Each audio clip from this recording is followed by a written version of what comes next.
Good afternoon. Today we're going on a little bit of a short road trip to go and pick up another DIY synthesizer.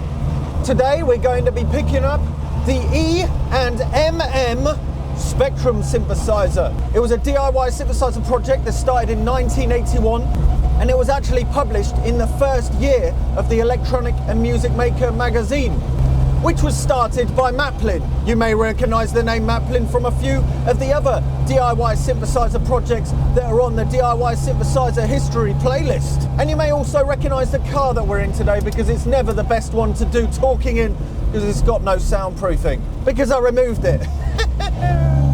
Ah, lovely. Oh, the car boot cells are back open again soon.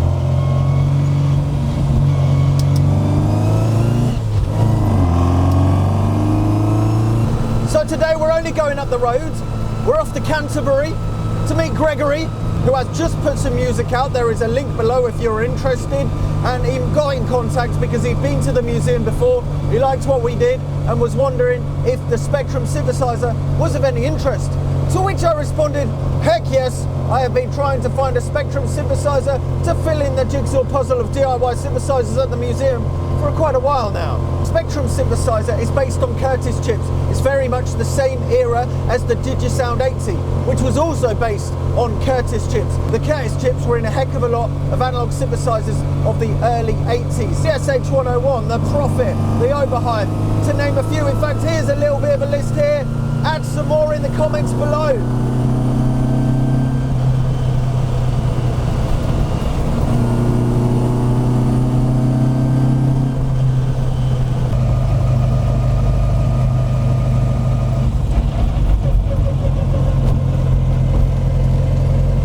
There's a tractor in front, and it's all 30 mile an hour up to Canterbury now, I think, but it's nice. It's a nice day. This is Little Bourne. You have to drive through it to get to Canterbury. It's very pretty, very picturesque, I must say. And it's spring, so all of the leaves are starting to bloom. Look at that pink tree. It's a tree that's pink. Gosh knows what it is. Oh, they got their very own Premier Express. Lovely jubbly.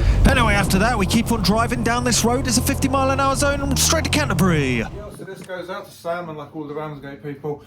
Make good use of this, man. All right, have a good one.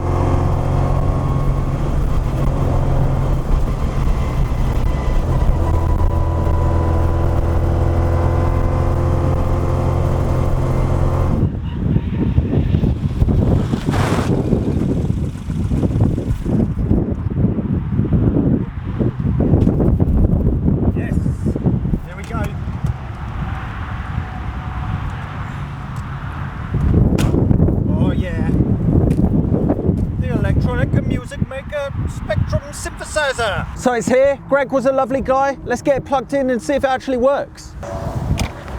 Right, off we go. Road trip over. That was a very quick road trip, that one. I lost the keys to the car recently, so I got a hot wire it every time now, but it's fine. Oh, there we go. See you in a bit. Ta-ra. Ho ho ho! Here it is, the E&MM Spectrum synthesizer. What a beast. Of course, it's a bit on the dusty side. It's been under Greg's bed for about 10 years or so, but I reckon before we do anything else, we should plug it in and just see if it does anything, or if it goes up in smoke. Let's give it a go. So luckily all it needs is a kettle lead, so that's good. Let's just put it in, turn it on. Some might disagree with the smoke test method, but fortune favours the brave. Or the stupid. Oh, am I stupid? Oh, maybe. No smoke yet. Just light. That's good. Okay. Off to a good start. There is signs of life because we've got a flashy. And that is showing the frequency of the low frequency oscillator. However, there is a light up here. Oh, it is doing something. Oh, it is working. There might have been an LED here, but it might have poked inside, but I don't know what that would have been for. It's past the smoke test. It's past the flashy light test. But will it pass the sound test? Let's find out. This is my little laboratory test speaker. Always have a little speaker to hand when you need to test synthesizers, because you never know when you're going to need to test them. Ah, lovely. All of them seem to be outputs. Okay, cool, cool, cool. Okay, okay, something's coming.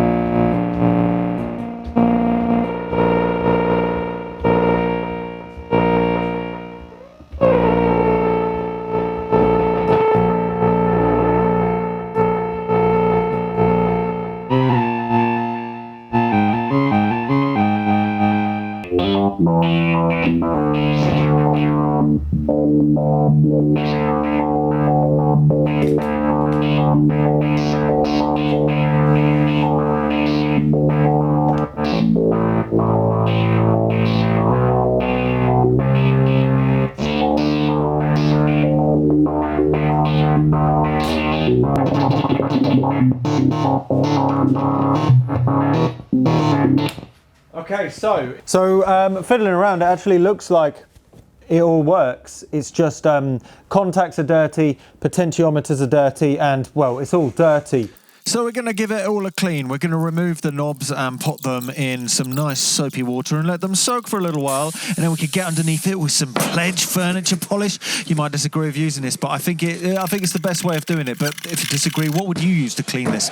And we're going to get some furniture polish on the back, give it a good old scrubbing with a brush, and then wipe it all down, and then take the back off and see what is going on inside. I think the next thing we're going to do, for a bit of context on this, is have a look at the magazine. The DigiSound 80, which we've already covered on the DIY Synthesizer history playlist, was built by Gordon, and when we picked it up, he included all of the magazines that he collected over the times. This includes 4 complete years of Electronica Music Maker from 1981 to 1984. And then also the year of 1980 in the Electronics Today International.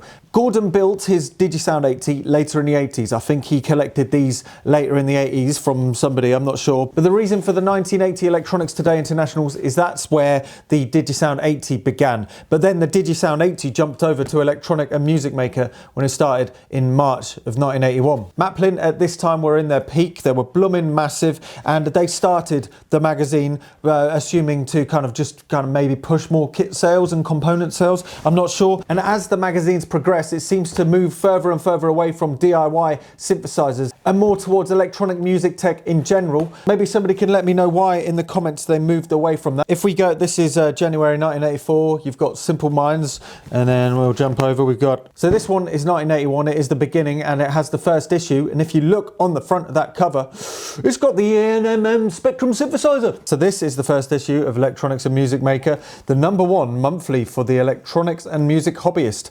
That's quite a bold statement for the first issue. How do they know it is the #1? How do you prove such a thing? But this one has a DIY matinee organ, low-cost 2 manuals, pedal and rhythm. So there's a DIY one. Maybe somebody's built one. Comment below if you have. And then also the Spectrum synthesizer, first issue. So we'll flick through and have a quick look. Oh, look at those enclosures by Vero. Vero stripboard. In fact, on the front of one of these magazines, just jumping forwards, yes, the next one in May, you actually get a free bit of stripboard. You get a free bit of Vero board from Vero. I should stick that back on because that's just going to fall out of here. Here we go, you can see copyright 1981, Maplin Publications. You could have got a subscription, all 12 issues, £9.90. We're going to look at, well, let's have a quick look at the matinee organ, shall we? So that's page number 6. There's Mr. Mike Beecher, editor of Electronica Music Maker. Oh, and we've got an old friend. We've got an old friend. We've got the Power Transcendent Polysynth. That one is also at the museum, but it is not functioning right now. It's got a funny problem, but it will be back one day, but we'll keep on going. So we got the matinee organ. This is obviously a DIY kit that you could have purchased from Maplin themselves. So you pop over to Maplin, be like, oh, have you got one of these? There we go. Right, we're on to the Spectrum synthesizer. This is what we're interested in. So let's have a peek. What is it saying? Low cost, easy to construct, 4-octave keyboard, performance controller, FM and sync, sequencer effects, stereo outputs and interface facilities. I think this kit is honestly the pinnacle of DIY analog synthesizer kits. It's like just at the right year, but I'm happy for people to disagree with that. I just think that it's got all the good bits. It's ticking all the boxes. The Spectrum is a monophonic 2-oscillator switch linked synthesizer featuring advanced specification, modulation, timbre controls, and interface facilities not found on any comparable synthesizer, make it extremely powerful and versatile for keyboard playing, sound effects, and many other home, stage, or studio applications. Construction is simplified by the use of integrated circuits that each perform major synthesizer functions with a few external components. Error-prone control wiring is eliminated by the use of a single PCB mount behind the panel and holding the pots. Wait, what? Holding the pots? That's not what's going on. What the hell? It's saying that these are PCB mount, but you've just looked in the back of the Spectrum and it's not PCB mount. What the heck is going on? So this is a layout of the front panel that we've seen. It talks about everything. It talks about the flowchart of what is actually going on. We've got a keyboard going into voltage controlled oscillator 1 and 2, then a ring modulator for those two. It's quite an interesting synthesizer actually in a nice compact package. Filter, then VCA amplifier, there's a noise generator, envelope generator, a voltage controlled amplifier, and then a panning. So it's stereo, it will pan between left and right, which is really cool. That's an interesting feature. This issue is talking about the power supply. You've got the keyboard as well, it's touching on the keyboard. And that's all it's covering in this episode. So you've got a schematic also of the power supply in question. It's similar, it's the transformer going into rectifier, and then the rectifier is getting put down into these regulators. Strangely enough, after that, that project sort of disappeared. So it turns out that there was a bit of a delay with this project in between 1981 and 1982. It is said online it was due with finding stock of the components and such. But if somebody knows exactly the story, please comment below. I've done a video of looking through a bunch of these. It's an hour long, and this is an edited down version of it. If you want to watch the full one, because it's an absolute treasure trove of information, this stuff, then go and check it out. It's over on Patreon, and also the archive link of all of these magazines, because they're publicly available, is available below as well. Anyway, Spectrum synthesizer. So January 1982. Part 1 of a 2-part article on this exciting, long-awaited project. So page 84. Let's jump over and see what the fudge it is. We'll go past Tangerine Dream first. Look at that, that's a beast. Since publication of the Spectrum article was delayed earlier this year, many improvements have been made to the original design. The synthesizer can still be built for around £200 plus cabinet, yet features are found only on expensive commercial instruments. For the benefit of newcomers to the magazine and to bring regular readers up to date with the improvements that have been made, we will be reprinting some of the original material. The project will be published in 2 parts containing sufficient information to enable experienced constructors to build the Spectrum. They don't talk about the pots being on the PCB anymore. They've kind of brushed over that simplicity. Now you have to wire all of the wires over to the pots again. Control it. This has got the keyboard controller again. We've got the power supply.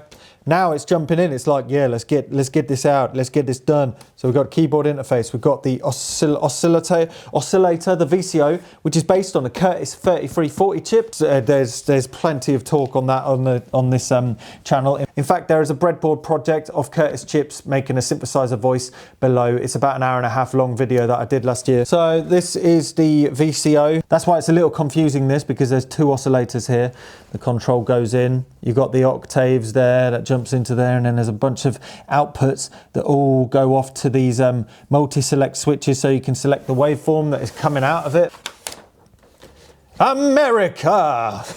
Now we're back into the meat of it, so that means we can get over to Ike Isaacs and see what the next installment of the Spectrum synthesizer is. I'm going to jump over to number 64. So obviously this was kind of promotion to go and get you to go into Maplin's to go and buy the kit and the book on the Spectrum synthesizer, which covers it a lot more. How cool is that? Oh, and if we flick over to here, look at that. The MCS percussion computer. This is the Mark 1. The Mark 2 is the orange one that looks pretty mad, like a spaceship, but this is the first version of that. It's more of a standard looking computer kind of thingamajig. There is a link below of a website that's got an archive of all of the magazines. It's an absolute treasure trove. Right, so getting back onto the synthesizer, we're going to get back and have a look. So you'll notice that it's a bit of a spaghetti junction. Well, this is deceptive because this makes it quite easy to actually fix. If things were broken and all of the wires were neatly placed out, it's much harder to find where wires go where. It might look messy, but this is sort of what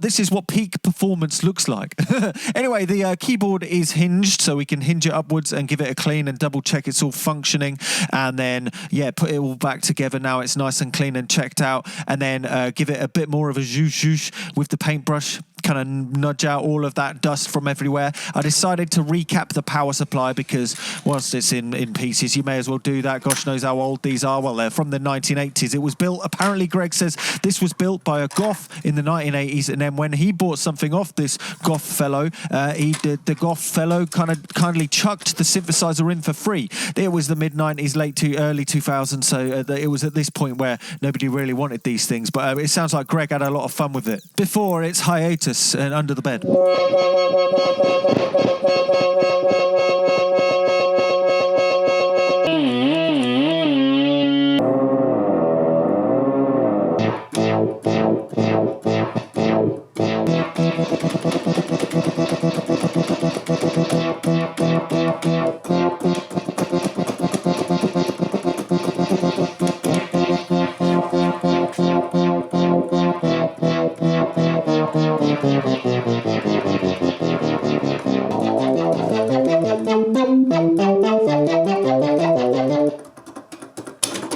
Oh, what? It's fucking dead.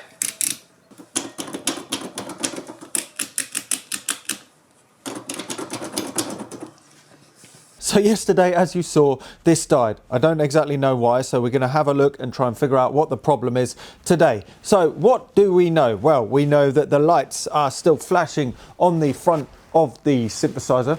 So that means that it's still getting power. Most of it's working. We do know that if we plug the output of oscillator 1, you've got it on this interface, to something called the post VCA signal here, which is the signal after the VCA. You're getting it, it works. In fact, spoiler alert, this actually has a stereo panner at the end of the whole synthesizer, and that is working. I'll show you here. So that means we know the oscillators and everything before it is working. And we know that the output, which is right here, is working. So what we've got left in the middle is the filter, which is right here, and we've got the voltage controlled amplifier, which is the volume knob, the voltage controlled volume knob, that when you hit this, it tells it to turn up and down in volume. Now, I have a pretty good feeling that it is not the filter. Do you know why? Well, let me show you. When I turn up the volume, you can hear some background humming, hopefully.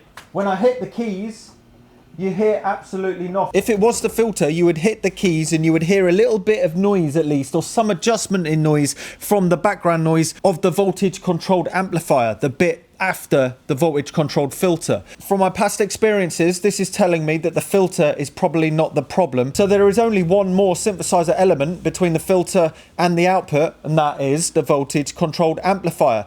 If we have a look at the schematic of it in February 1982, we could see it right here. In this schematic, it's got the envelope generator at the bottom around a Curtis 3310. This controls the filter, and then you can flick it to control the VCO going pew and stuff like that. Above it is the envelope shaper. This is controlling the voltage controlled amplifier, and it's basically the same as the envelope generator. For some reason, it's got a different name. Up at the top, right at the end, we've got the amplifiers going to the output jack. Before that, we've got this, which is the output modulator, that thing that makes it tremolo at the end, that we know works because we just heard it go wham, wham, wham, wham. And then before that, we have the voltage controlled amplifier, which is right here. This voltage controlled amplifier is another Curtis chip. As you know, the Curtis chips massively simplified the production and making of analog synthesizers in the late 70s, early 80s, compressing common circuits into little ICs. For instance, you've got the 3340, which is the voltage controlled oscillator. In here, down here, I mentioned the 3310, which is the envelope shaper. We got the 3320, which is the filter, which is also in this synthesizer. In fact, it is back here on this page. And we have the Curtis 3330, which is a dual VCA in a single chip. Now I'm going to hedge my bets here and guess what the problem is. I don't actually think it is the VCA, because the VCA is shared on the same chip as this one, which is working. And whilst it still could happen, half of the chip that is in charge of the VCA dying just seems slightly more unlikely. I think it's a lot more likely that it's this single chip right here, the envelope shaper, that is controlling the volume of the voltage controlled amplifier. In fact, I've experienced the 3310 die on me quite a few times in past DIY synthesizer repairs, and whilst it could be any of the other ancillary components around the circuit, the fact that it was working and then it kind of just gave up its last legs whilst we were playing it does suggest to me that it is this chip. So what we need to do is find IC31, swap it, and see if my Spidey tingling senses are still tingly. The circuit boards are laid out in a nice logical manner. It goes from the keyboard controller PCB to the LFO PCB to the dual voltage controlled oscillator PCB to the filter PCB to the envelope generator and VCA PCB. So we need to be looking at this one right here. If you can see there, it says IC31, so this is the one that I think is broken. So let's swap it and see how wrong I am. Ready, Hill? Right, let's try it and see what happens. Oh, yes!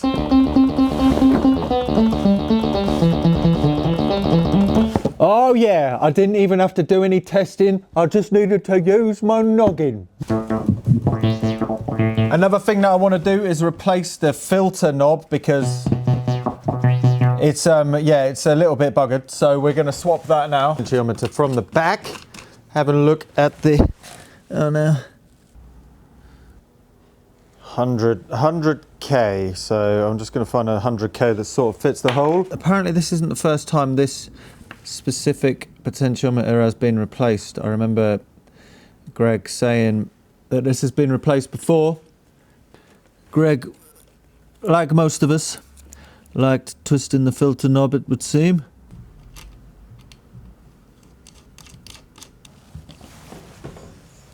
Oh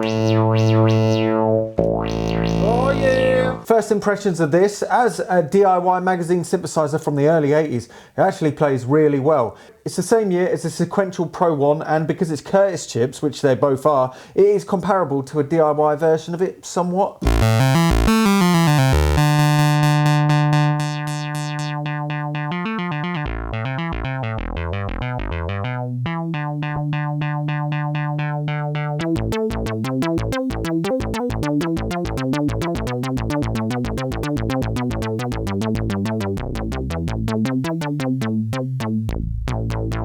So let's have a look at what we've got. First, you'll notice on this side there is a joystick. This is actually the exact same joystick as in the Maplin 4600. It's obviously from the same stock, made by the same people. It has the same trim pots on the outside. Looking on the top, you've got mini jack interface connections. You could obviously wire these into Eurorack synthesizers nowadays. It's got outputs from the voltages on the keyboard and inputs to control it from things like sequencers, but you can of course actually plug it in within itself. And one second. Now you've got the joystick plugging in, controlling that. It's early 1980s, it's before the MIDI standard, but it's just as computers are starting to be used more and more in music technology. So this makes sense for the time, but it also really makes sense for nowadays, as it can directly plug into the jack sockets of a modern sequencer or Eurorack synthesizer.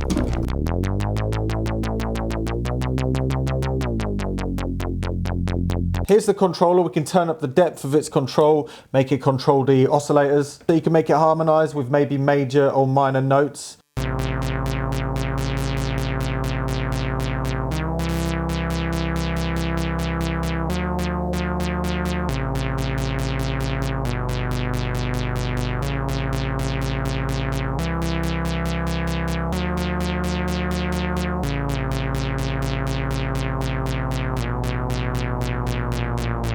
We've got an LFO with the flashy light that we saw earlier, and this can control anything in the synthesizer. Let's use the modulation source switch for the oscillators here, flick it onto the LFO, and then turn up the LFO to control VCO1.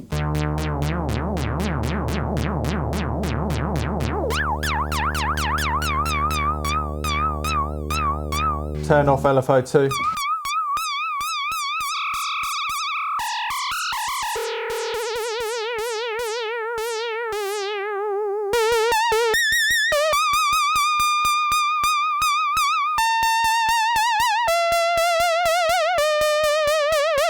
Yeah, very nice. This section controls the FM, the frequency modulation, and the sync between the two oscillators, and you can flick between the functions of it. So we can turn up, we can press sync 1, so, and then turn up the synchronization.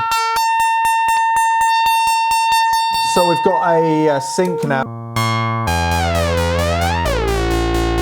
Flick the function over to the sync, turn up the sync.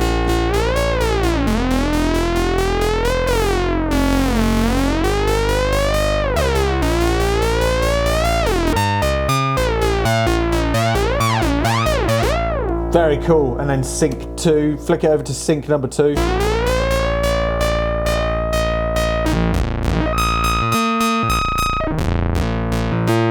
FM and sync, let's try that.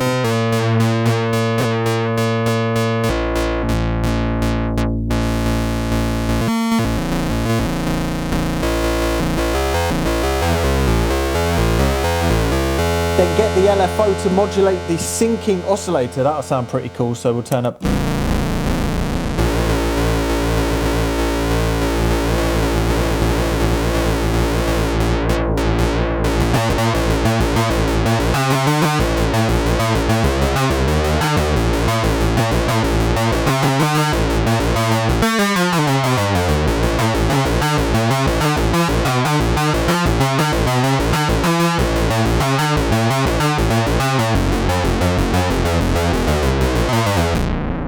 That's pretty awesome, isn't it? That's so cool.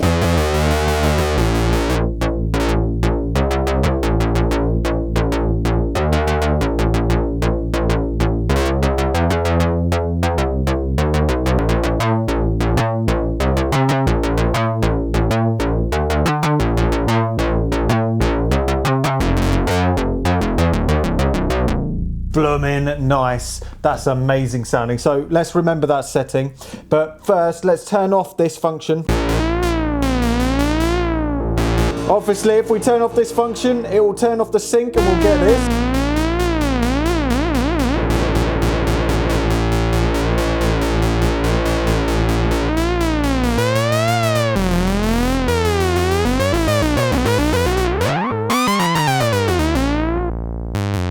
And then we've got this, which is a noise, so we can bring in just a standard noise.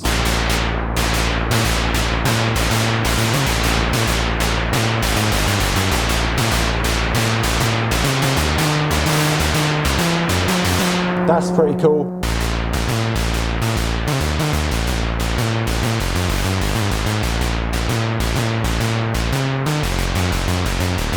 But we've also got a ring modulator. You can mix it in between the noise and the ring modulator. So let's go.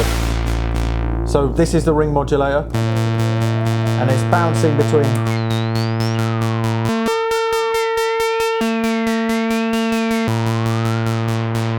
Mix it in. There we go. So we've got the, I've turned off the oscillator. So all we're hearing is the ring modulator.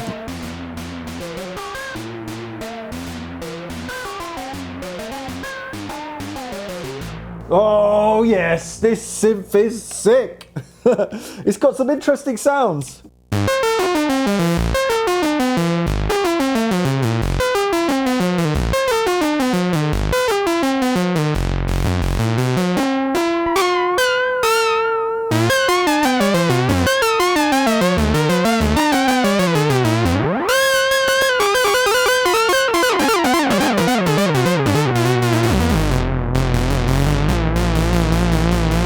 Oh yeah, baby, turn up the glide.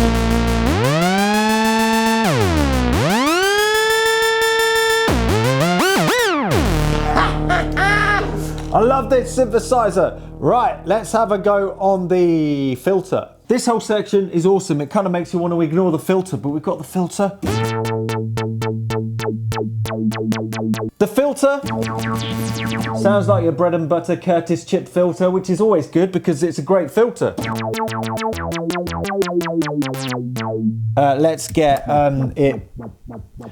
get some sample and hold going into it. So we've got the low frequency oscillator output on random, and then we've got the LFO input on the source on the filter. So now, let's get.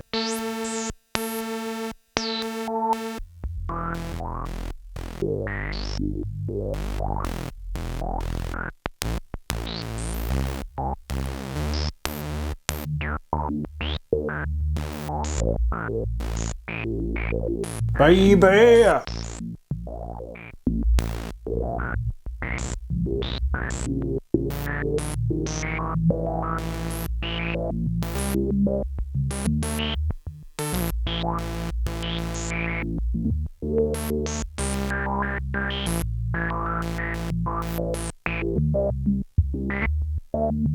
Low pass and band pass filter. And a low pass.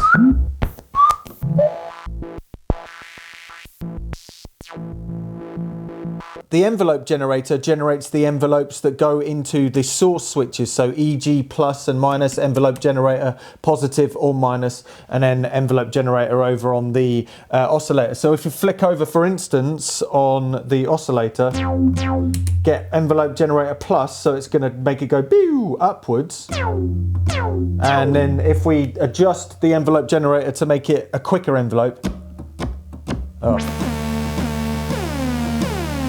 or get the attack.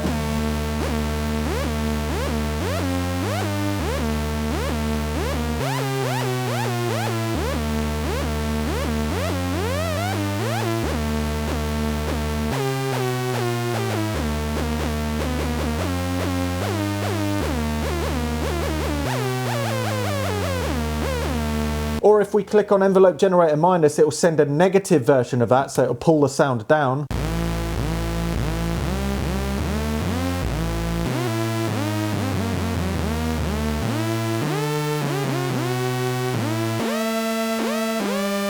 So that's it, positive and negative.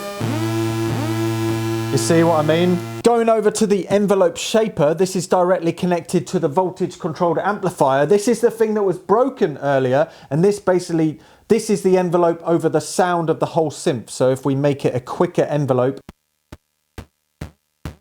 you see? Or we can make it fade in. The attack is how quickly it turns up in volume, and then the release and the decay is how quickly it fades away. So we'll turn up the attack, which slows down the rate at which it fades in sound. So quick, really slowly, and then everything in between. Here is another interesting feature of this synthesizer, because the Curtis chip that is in charge of the voltage controlled amplifier, the Curtis chip 3320, is actually a dual VCA. Well, I've only used one of the VCAs, the voltage controlled amplifiers, in this. So I assume the designer was like, what can we do with the other VCA? Well, they decided to add a tremolo / panning module right at the end of the synthesizer, and this is awesome. I've got a stereo feed plugged into this back of this synthesizer, which means we can actually turn it up and pan it. So let's flick over to LFO pan.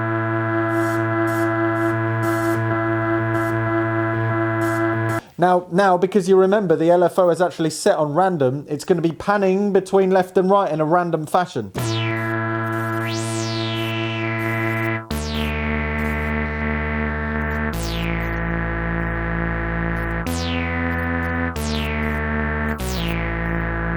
Let's flick the output of the LFO to a more standard sine wave. You're going to be panning between left and right in your ears.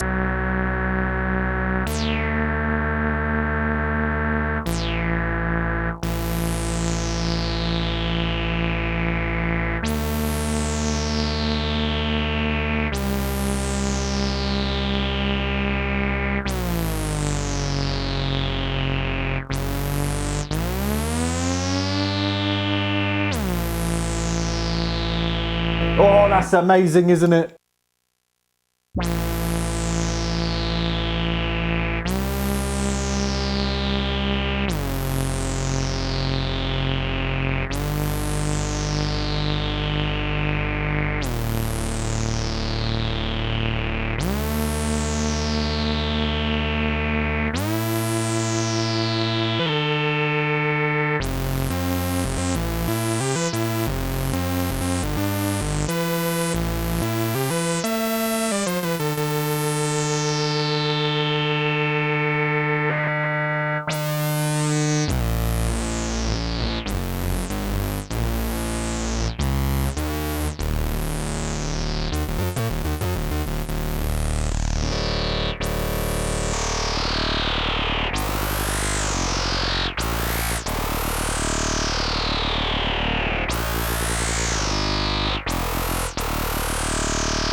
As far as DIY kit synthesizers go, this is the one. This is the one. What an awesome synthesizer. To be honest, this is all you'd want and more from a DIY synthesizer, in my opinion. I find that sometimes these DIY synthesizer projects look a heck of a lot cooler than they actually are, but this one, I can safely say, is as cool as it looks. There is somebody that's actually cloned this and made PCBs of it. Off the top of my head, I can't remember what their name is, but I will include a link below if you're interested in looking into a clone of this. I'm not sure whether they sell it, but there will be information. This video is already getting quite long, so it's going to turn it into a two-parter. I wanted to make some songs with this, but to get it out on the Sunday, it would have been a rush job. So I thought, you know what, I'm going to split this up into 2 videos. So I'm going to be making music, and I'm going to be recording the whole process of making the songs and putting them up on Patreon this week, throughout the week, and I'll also be recording sound files and sound snippets and samples, and I'll be putting them up on Patreon this week. So this week there'll be a bunch of long form videos over on Patreon looking deeper into this and making music. So if you're interested and wanting to support making these videos and also watch the long form videos and also support the museum that it runs in, because it wouldn't be possible without Patreon, then either A, come and visit the museum and play on the synthesizers yourself, or go and support on Patreon, because it literally all gets piled back in to what you're seeing, and I thank you very much. There's also a bunch of songs, samples, live streams, you name it, over on there, so there's a lot of stuff. Go and check it out if you're interested. Anyway, until the next video, and also the part 2 on this one, we're going to be making some songs. I'm Luke Mum No Computer. This is the Electronica Music Maker Spectrum synthesizer. If you like what you do, don't forget to subscribe, and it was good to try it. See you in a bit. Ta-ra.